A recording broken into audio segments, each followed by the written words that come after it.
Memória Oral Itaú Unibanco, depoimento de Antônio Jacinto Matias, entrevistado por Cláudio Eleonor Oliveira. São Paulo, 22 de julho de 2014, entrevista MOIU HV 061, realização Museu da Pessoa. Então, mais uma vez, obrigada por receber a gente aqui no Itaú, né? Então, gostaria de começar a nossa entrevista assim, falando sobre o Itaú Cultural, né? Quais as primeiras lembranças, as primeiras conversas que o senhor se recorda com o Dr. Olavo?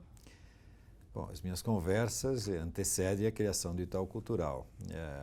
A história da nossa investimento na área de cultura, na realidade começou quando surgiu uma lei de incentivo à cultura, que na época era a Lei Sarney, e o grupo começou a debater como agiria em função dessa lei.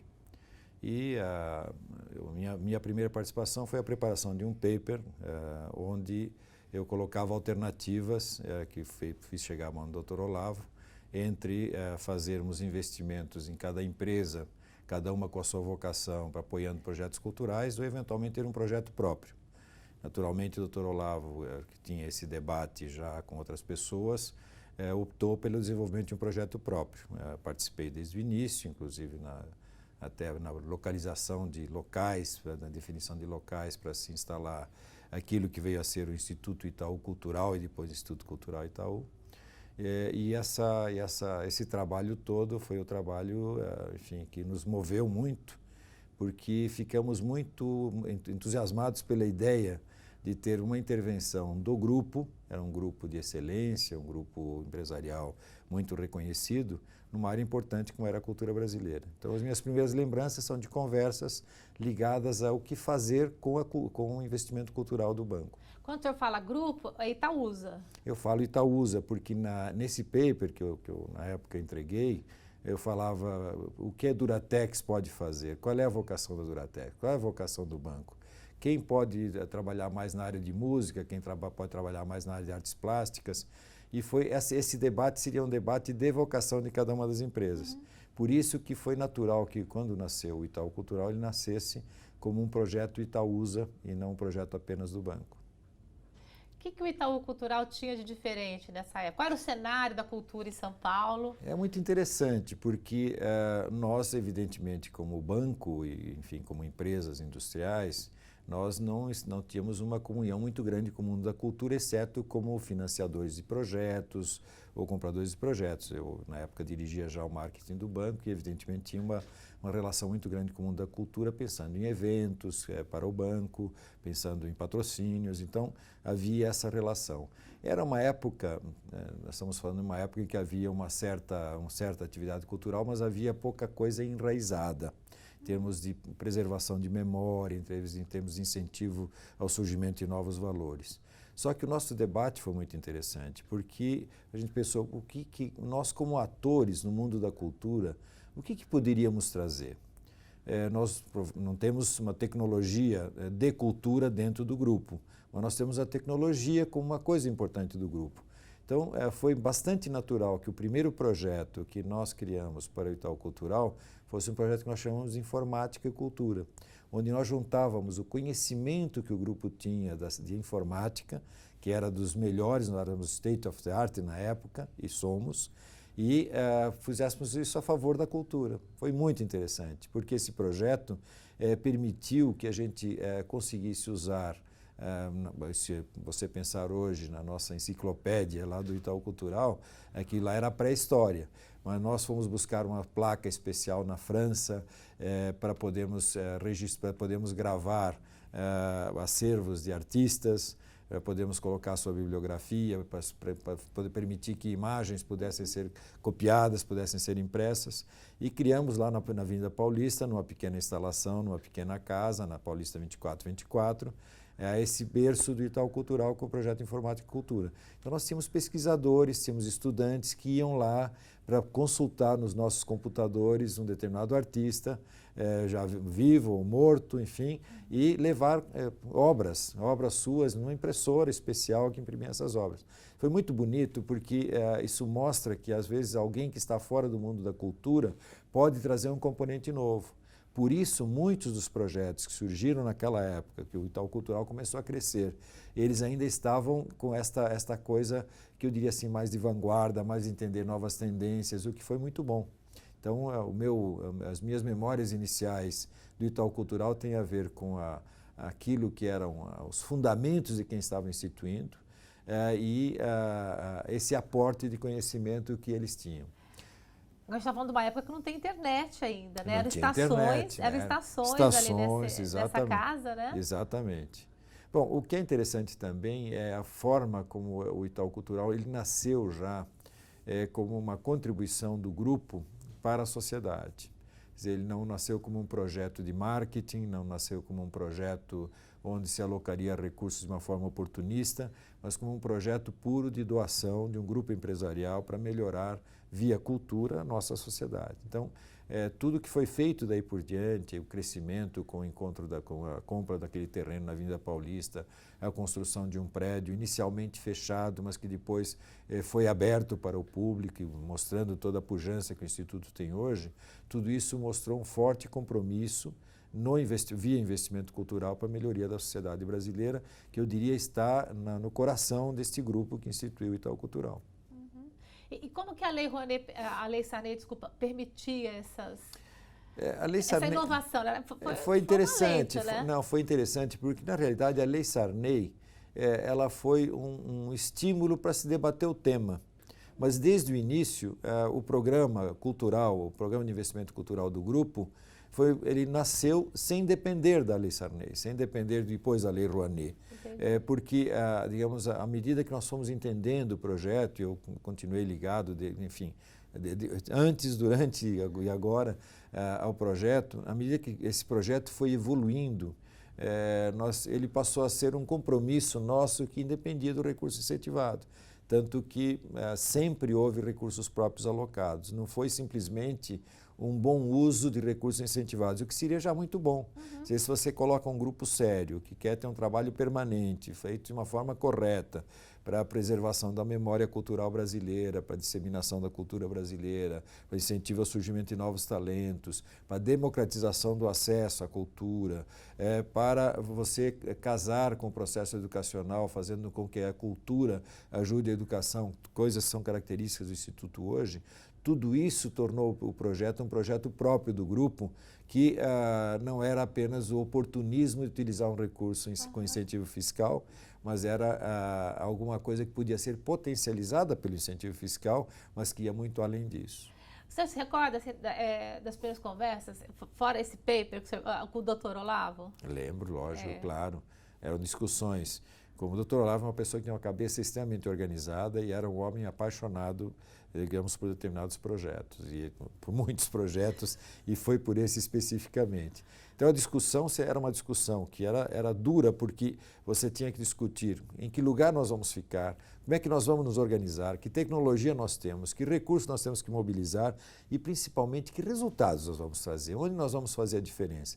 Então eram conversas extremamente agradáveis, mas onde cada um de nós que participava da discussão aportava muito trabalho e tinha que aportar muita entrega para que o projeto funcionasse. Era realmente um projeto sério, onde cada um tinha que aportar. Agora, para mim, que era um executivo do banco, como foi também o caso do Itaú Social, era um momento extremamente prazeroso, porque é uma coisa que transcendia aquele teu trabalho do dia a dia e te motivava muito, porque você estava tendo oportunidade no local onde você trabalhava, onde você exercia as tuas funções primárias como executivo, de poder contribuir para alguma coisa que iria ser perene e que iria trazer benefícios sociais diretos. Então era muito, muito agradável.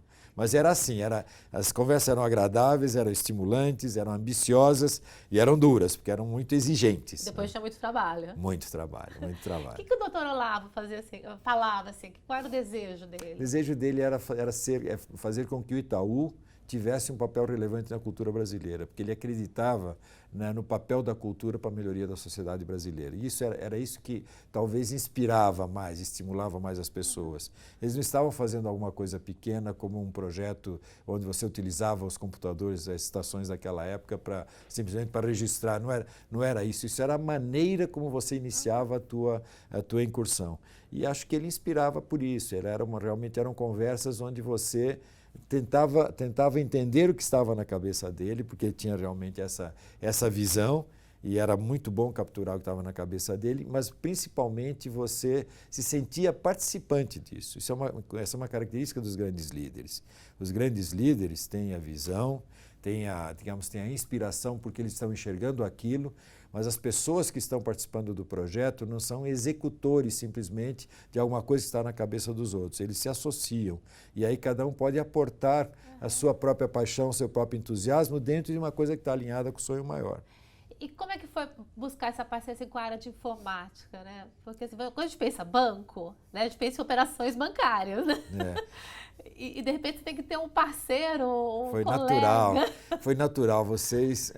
Existe uma figura que se apaixonou por esse projeto desde o início, que era o líder de informática do grupo, o líder de tecnologia, que hoje é um membro do conselho e da direção executiva do Itaú Cultural.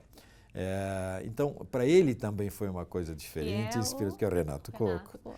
Então, se você pensar como o Antônio Carlos também passou pela área de informática, são pessoas que trouxeram sua contribuição, porque eles conheciam aquilo que a tecnologia podia oferecer e eles levaram aquilo. Então, da mesma forma que eu, que era um líder da área de marketing, planejamento e de outras áreas, aportei coisas ligadas à minha visão de relações do banco com a sociedade, com os stakeholders e as minhas motivações pessoais em relação à cultura e à imagem do grupo, que acho que foi muito reforçada por esses gestos concretos, como foi o Itaú Cultural. O pessoal de tecnologia sai daquele seu mundo dos bits e bytes e é chamado para fazer alguma coisa ligada a artistas plásticos, etc.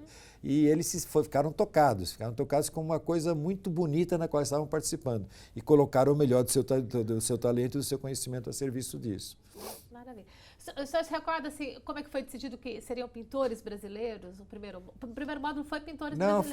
Não, foi natural porque eram pintores brasileiros, onde não se colocava no primeiro momento a questão de direitos autorais e tal. Então houve também sempre um grande cuidado jurídico em respeito aos direitos autorais, enfim, aqueles que para que você fizesse a coisa direito. Porque uma característica do Grupo Itaú sempre foi o que a gente chama de ele sempre foi absolutamente ortodoxo em relação a leis, em relação a normas, em relação a respeito a terceiros e tal. Então, este projeto também nasceu muito com isso. Então, você ir por pintores brasileiros célebres, pintores e depois também fotógrafos. Foi fotografia módulo, porque nós fomos pelas artes plásticas, né? Então, isso nasceu também porque era, digamos, o caminho emblemático. Nós estávamos falando de cultura brasileira, estávamos falando de disseminar, de divulgar essa cultura brasileira, preservar a memória e divulgar essa cultura brasileira por um território onde isto era muito representativo. E, ao mesmo tempo, era viável sua implantação no curto prazo. Então, foi por isso que nós começamos. E esse foi o embrião da grande enciclopédia. Né? Que hoje é uma referência. É fantástico. Ela fantástica, super completa. extraordinária, uma das coisas mais importantes que existe no mundo da cultura brasileira. Por que Avenida Paulista, na casa primeiro, depois o terreno? Tem algum significado? Eu pessoalmente tive um envolvimento muito grande com a localização. As primeiras ideias nossas, a primeira casa na Avenida Paulista, nós escolhemos porque, primeiro, estava na Avenida Paulista, que é um eixo importante.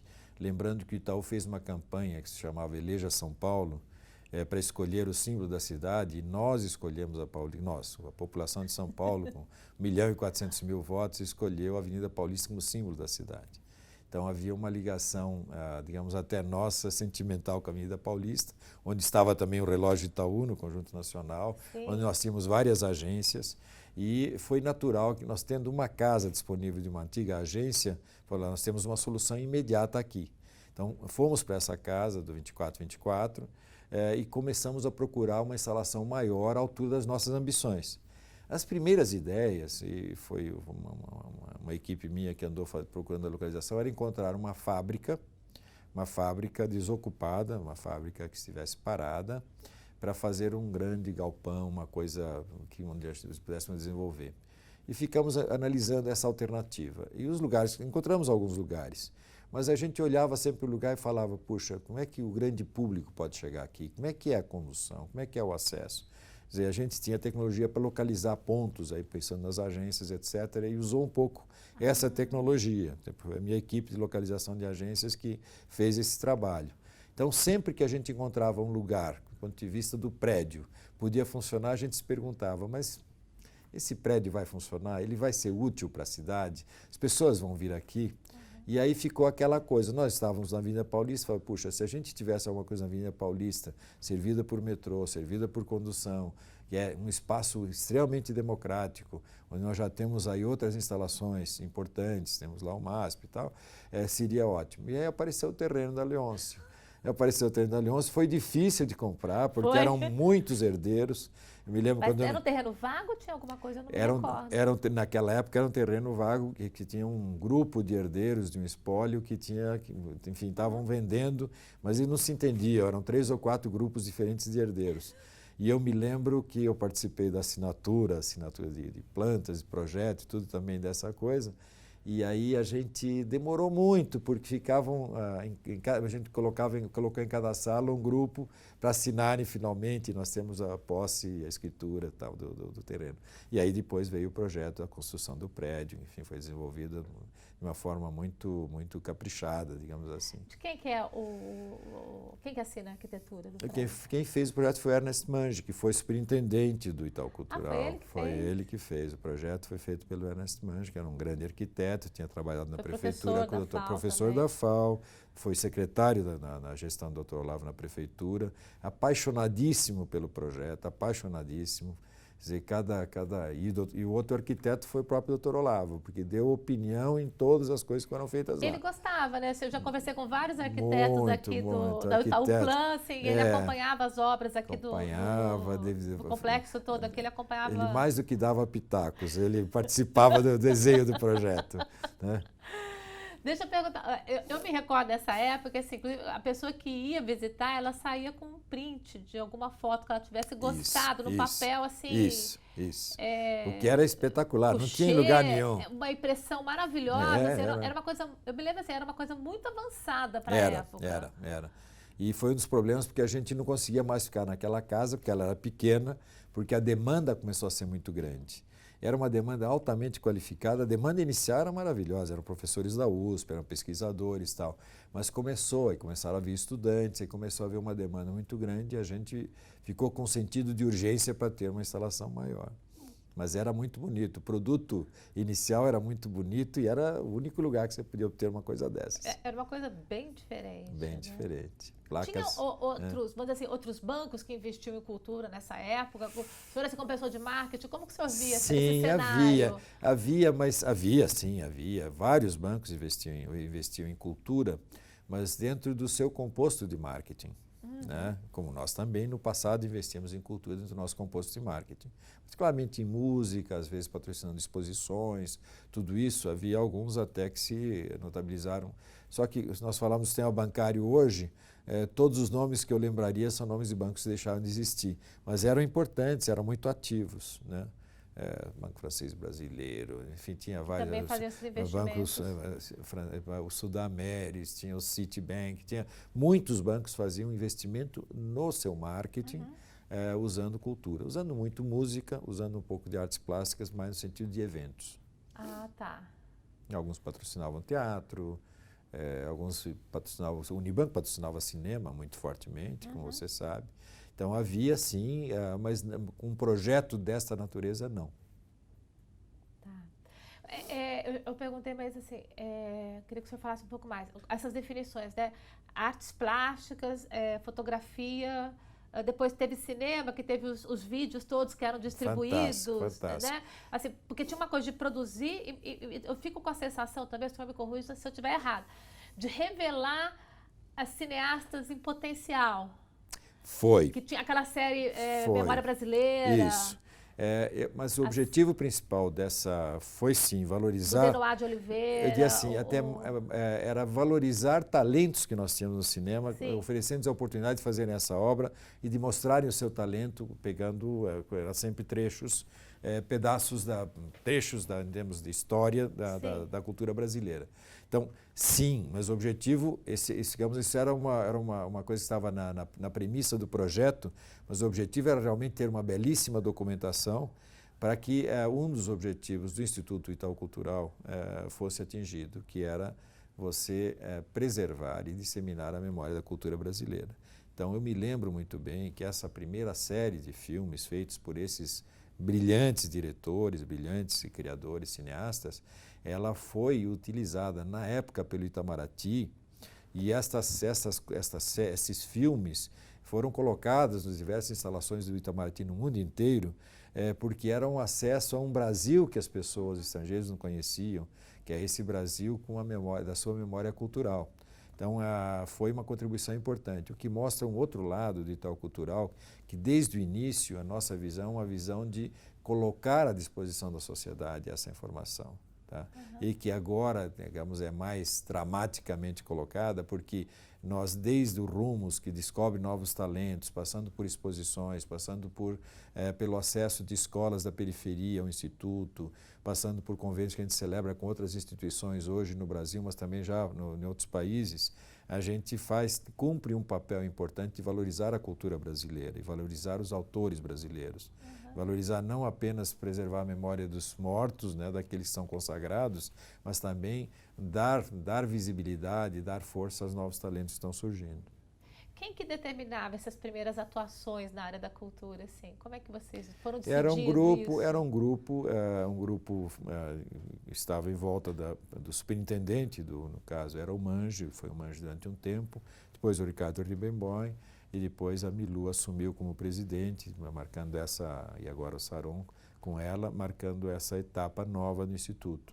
Então, sempre houve um grupo, uma diretoria executiva, enfim, existia um grupo formal e um grupo informal que participava desses debates. Então, nós discutíamos sempre os caminhos, e os caminhos vinham de uma comunicação natural entre os inspiradores, como era o Dr. Olavo, os responsáveis pela operação, como era o Mange, depois o Ricardo e agora a Milu. Agora, tem uma coisa importante também para ser colocada. O Instituto Itaú Cultural, ele nasceu com independência, para ficar claro desde o início de que ele não era um instrumento de marketing das empresas que o mantinham. Ele era um centro de apoio à cultura brasileira. Então, isso é importante porque mostra também que determinadas decisões foram tomadas e não se preocupando absolutamente nada com a eventual visão de alguma empresa mantenedora em relação ao que lhe seria mais conveniente. Então, as escolhas foram feitas dentro da visão que o Instituto tinha, dentro da missão que o Instituto tinha. E as pessoas que contribuíam para, digamos, essa tomada de decisão, participavam dessas discussões para escolher os caminhos, definir os projetos, essas pessoas elas iam despidas de eventuais interesses que elas tinham enquanto executivos ou ligados a alguma das empresas mantenedoras. Isso é uma coisa importante, porque isso explica a qualidade do projeto do Itaú Cultural, a densidade, a robustez desse projeto e a legitimidade que ele tem perante a sociedade brasileira. E vocês trabalhavam com curadores também, sim, né? Sim. Desde o início, os melhores... O Dr. Mange que direcionava, mas assim, ele tinha pessoas específicas assim, da área de artes plásticas, sem dúvida. De fotografia? Desde o início, os melhores nomes, da cultura brasileira, das artes, quer críticos, quer curadores consagrados, nos ajudaram desde o início. E isso continua até hoje. Então, nós entendemos que também é uma forma de valorizar o mundo da cultura a partir das pessoas que pensam cultura, que são capazes de entender o que está sendo feito, são capazes, finalmente, de oferecer ao público coisas de altíssima qualidade. É o que acontece. Faz aquela ligação entre academia e grande público, talvez. Exatamente, porque você nem pode ser uma instituição que pensa como uma elite, né? Sem uma hermética que não se comunica com o grande público, e nem pode ser simplesmente alguém que gera uma cultura de massa para mero consumo, porque há uma função também de elevação, de aculturação da sociedade. Então, para você fazer isso, você precisa fazer muito bem essa conexão, fazer coisas que as pessoas entendam, que elas tenham vontade de consumir, mas que tenham valor e que façam crescer esse projeto cultural brasileiro. O senhor se lembra assim, o dia da inauguração lá da Paulista 2424? Lembro. Teve discurso? Como é que Teve foi? discurso, estava cheia a casa, muita gente do próprio banco entusiasmado com o projeto, principalmente o pessoal de tecnologia que pôs em pé aquilo, eles estavam apaixonados. Só que naquele momento as pessoas não tinham noção de como ia ficar grande esse projeto. Elas estavam vivendo um evento de um projeto específico, que era o Informática e Cultura, muito bonito, que tinha chance de crescer, mas não tinham ideia de como aquilo podia ficar muito maior. Então foi uma noite extremamente agradável, um coquetel muito agradável também, as pessoas muito entusiasmadas. Lembro como se fosse hoje, assim como eu lembro depois da inauguração do grande prédio e da reinauguração do grande prédio. Uhum. E qual a diferença assim, da casa para o grande prédio? É aquela coisa, você estava meio escondido, você era uma iniciativa para iniciados, era um projeto para iniciados, né, para aqueles que fuçavam, digamos assim, até porque você não conseguia com aquela pequena instalação atingir a grande massa e de repente você fica grande. E você fica grande inicialmente como um centro que pensa cultura, ainda um pouco hermético. Hermético não no sentido do que está sendo pensado, mas no sentido do compartilhamento com a sociedade. Tá. Por isso que eu marco muito claramente as duas fases do prédio grande. A fase do prédio que é fechado, ele não é hostil, mas é fechado. Ele não convida tanto, embora ele seja acessível e acessável. Para o momento em que ele se abre, você mexe no projeto inicial, ele se abre porque você diz o seguinte: esta casa é uma casa aberta, entre. A ideia é que alguém que passe na Avenida Paulista tenha vontade de entrar porque ele está sendo convidado pela arquitetura transformada. Então é muito bonito porque isso também mostra as diferentes etapas. A etapa da casa, a etapa do primeiro prédio, esse grande centro legitimado, que toma a decisão de se abrir para fora, vou abrir minhas portas. Então é muito bonita essa evolução dessa maneira. O senhor falou do pessoal de informática, né? Eu fico pensando assim, é 89, né? Que não, 89. Uma coisa é ter a base de dados, outra coisa é você ter base de dados com imagem, né? A gente não está falando em computador em rede ainda, né? Mas assim, essa coisa da imagem na tela, como é que... Não, a imagem na tela e a possibilidade, como você falou, de levar aquela imagem com você, embaixo do teu braço, numa impressão maravilhosa e que você pode pôr uma moldura e pôr um quadro em casa. Você, na prática, você estava adquirindo uma obra de arte. Ganhando. Adquirindo sem custo, né? É fantástico, fantástico. É realmente uma entrada. E por que essa entrada foi uma entrada forte e importante? Porque alguém tomou a decisão de colocar aquilo que ele tinha de melhor, que era a sua capacidade de lidar com a tecnologia, à disposição da sociedade.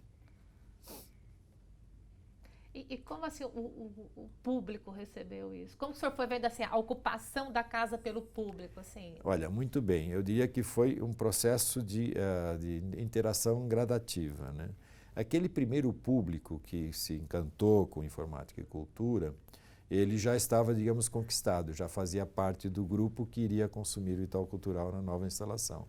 A nova instalação permitia, por exposições, por palestras, você tinha auditório, tudo isso permitia já uma multiplicação desse público. Esse público, então, começou a se envolver mais. O que aconteceu é que, no novo prédio, você começou a ter iniciativas que eram iniciativas que a própria mídia já capturava. Então, quando se começou a trabalhar muito com a tecnologia ligada à arte, você trouxe digamos, manifestações mais modernas. Então, um dia você vê um robozinho subindo lá no alto do prédio e tal, e você faz isso, o Itaú Cultural começa a se firmar como uma referência. Uma referência que está procurando entender o que está acontecendo no movimento da cultura, da arte, e está disponibilizando isso para a sociedade, para interagir com ela. Então, este foi, digamos, o processo pelo qual ele se legitimou no prédio novo. E depois ele deu um passo além. O passo além foi trazer estudantes da periferia, foi fazer uma série de exposições, pegar, sei lá, um Leonilson e mostrar de repente um Leonilson, pegar alguém consagrado e trazer alguém consagrado, pegar um novo talento. Então, essa ideia de que você está aqui para valorizar talentos que talvez ainda não estejam muito reconhecidos, ou prestar uma homenagem aos nossos valores, é muito importante, até importante para a identidade brasileira, né? O Brasil tem um problema de identidade porque ele não tem referências das quais ele não é que não tem, ele tem referências, mas ele não se apropria dessas referências para ter orgulho dessa identidade brasileira. Então o Itaú Cultural faz muito esse papel e acho que isso é muito bonito. Tem exposições assim que o senhor se recorda com mais carinho, que o senhor tenha gostado mais? Eu gostei de tantas. Elas são um pouco ligadas ao gosto de cada um, né? Então, sei lá, se você tem uma exposição de Niemeyer, que eu era apaixonado por ele, você se apaixona. Você se apaixona por um Palatnik que vem, se apaixona pelo Parangolê. Então, são muitas coisas bonitas que foram feitas aí. Mas eu gosto muito de outras atividades de Itaú Cultural. Por exemplo, no campo da literatura, eu acho que ele fez coisas maravilhosas também. Então, ele hoje ele é multicultural nesse sentido, ele é uma referência importante. Eu tenho visto assim que hoje, quando tem uma exposição em São Paulo, o pessoal vai, todo mundo fotografa e coloca no Facebook. Uma das que eu mais vi foi a da Idogaranjo, né? Da Zuzu. Foi linda. E assim, então assim, vira uma autorreferência, né? As pessoas divulgam também. Elas multiplicam isso, né? Quer dizer, as redes sociais hoje, enfim, é o grande debate da humanidade hoje o papel das redes sociais e o futuro que elas vão trazer para nós. Mas, sem dúvida nenhuma, esse papel multiplicador, por exemplo, de iniciativas como essa, ele é extremamente relevante. Porque, primeiro, você dá vontade a pessoas que não consumiram aquele produto de irem lá, né? E isso aconteceu com exposições que tiveram filas para entrar, etc. E a outra é que você não indo, você de uma certa maneira chama a atenção por aquilo lá e você vai se interessar. Então tem um papel muito importante.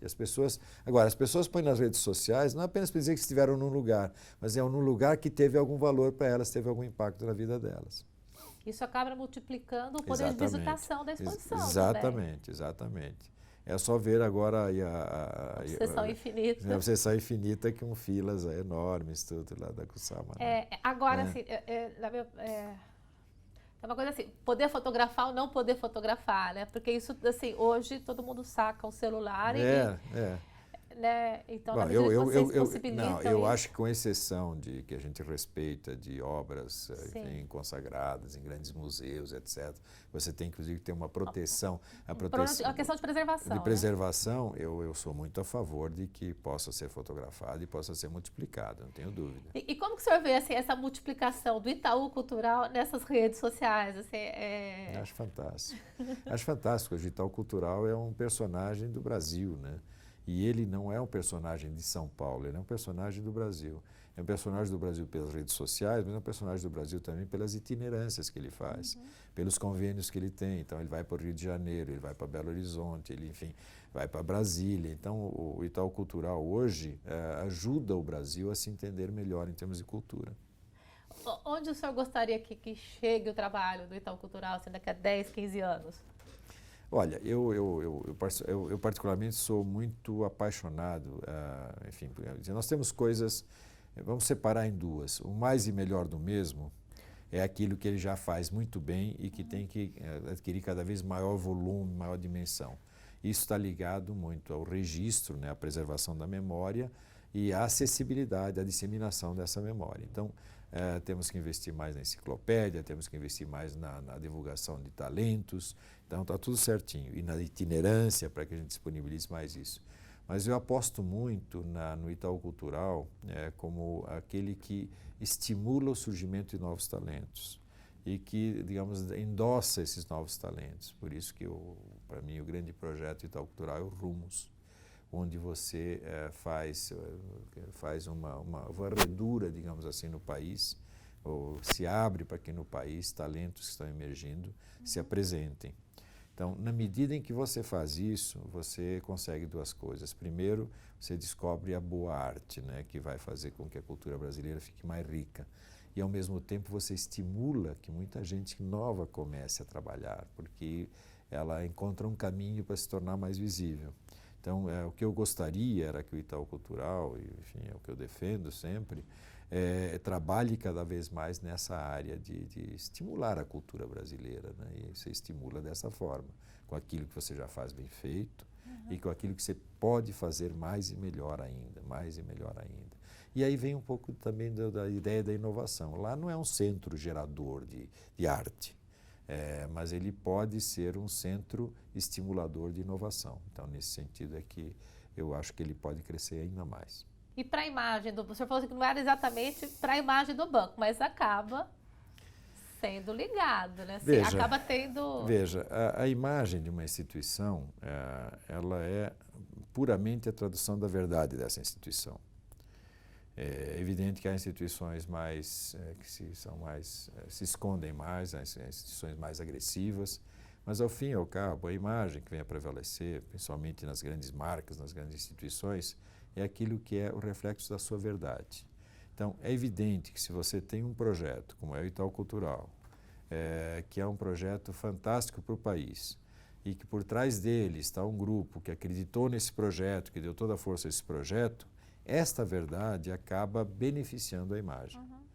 O que você não pode é fazer um projeto para ganhar imagem. Isto é, o que eu sempre brinco aí dizendo o seguinte: eu invisto R$100 mil num projeto e R$900 mil para dizer que eu fiz o projeto.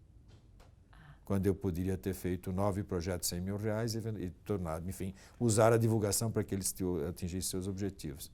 Então, eu acho que a contribuição do Itaú Cultural para a imagem da marca Itaú é muito importante por duas verdades. A primeira é que este projeto foi feito não como um projeto de marketing do banco.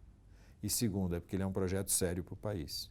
Se isso é percebido por formadores de opinião, pelo público em geral, é evidente quando se olha a marca, fala, essa marca aqui, se fala das qualidades bancárias, da seriedade dos seus dirigentes, da qualidade dos seus produtos, da qualidade do seu atendimento, mas fala, bom, mas essa gente tem também um valor ético, um valor em termos de culturais, etc., cultura empresarial, que é um valor verdadeiro, porque foi capaz de pôr um projeto desse em pé.